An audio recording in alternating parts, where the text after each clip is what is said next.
May unit tayo ngayon dito mga boss, MIUI 125 na ating kakargahan ng 59mm Chromebook. So ito po ay kargado na rin. Kaya sobrang ingay na lumakin kasi 3 years na ganito ginagawa. So time to change na. Ika nga.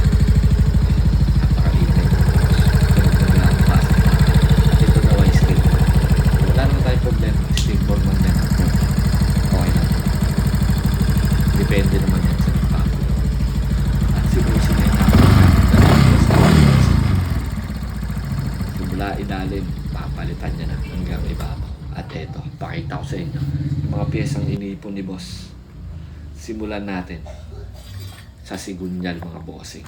Ayan, brand new sigunyal ng M3. Diyan yan nakalagay sa storage box na dala-dala ni bossing papunta dito. Siyempre may kasama yung isang side bearing para mabuo yung sigunyal. Tapos chrome bore 4S1M chrome bore 59mm black set mga boss. Ayan o, napakaganda. Tapos camshaft bearing, siyempre meron din.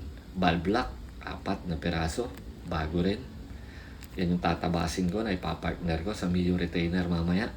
Tapos injector na TSMP. Yan, CVT air duct filter, bagong kunya, bagong valve spring na pang MIUI, adjustable cam gear. Tapos meron pang bagong chain guide, bagong TPS na pitch bike. Napakaraming pyesa ni bossing.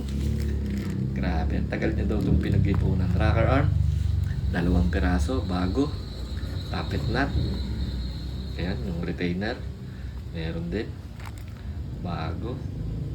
Manual tensioner, CRP, racing monkey na barbula mga boss, lighted.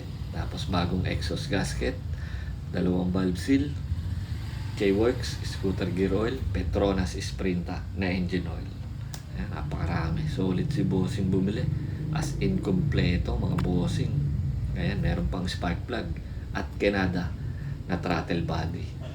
Valve seal, meron din. Ang kulang lang dito mga bossing, camshaft. Ako na yung magpo-provide. 6.0 ang gagamitin ko dito. Yolak camshaft mga boss. Para solid. At eto na. Nabaak na namin yung kanyang makina mga boss. Time na para maglinis. Ayan o. Tingnan nyo naman kung gaano ka-solid mga boss. Yung paglilinis na ginawa dito ni Ben at ni Carl. Ako naman ginawa ko dito. Nag-port and polish ako at nag-port match na rin ako mga bossing. Ayan. So unti-unti nang binubuo. Sinasalpak na. Inabot ng gabi. Hanggang dyan na lang muna. Kinabukasan tinuloy. Eto na. Tapos, yung resulta. Napakatahimik ng makina. Medyo maaligas-gas lang yung tunog kasi drive pace lang yung nakakabit sa CVT. Naka-open pa siya. Pinapainit lang muna namin yung makina mga boss. Tapos yung panggilid niya, napansin namin walang groove yung belt. Tinira na rin namin kasi napaka-vibrate nito. So kaya pinapainit lang. Tapos mamaya itotol, paplashingan namin ng bagong mapa, yung stock ECU niya para makuha namin yung gusto namin tono mga bossing para sa motor niya. Kaya medyo malikot pa yung RPM. At eto na nga mga boss, naka-final tune na tayo. 15216 RPM, AFR natin 12.7, napaka-solid mga boss. Tingnan naman, stable siya during idle yung motor. Habang naka-idle, napaka-stable lang yung kanyang RPM at yung kanyang test drive. Wala. Pwede nang kuhanin ng mayari. Maraming salamat mga boss. Ride safe and God bless.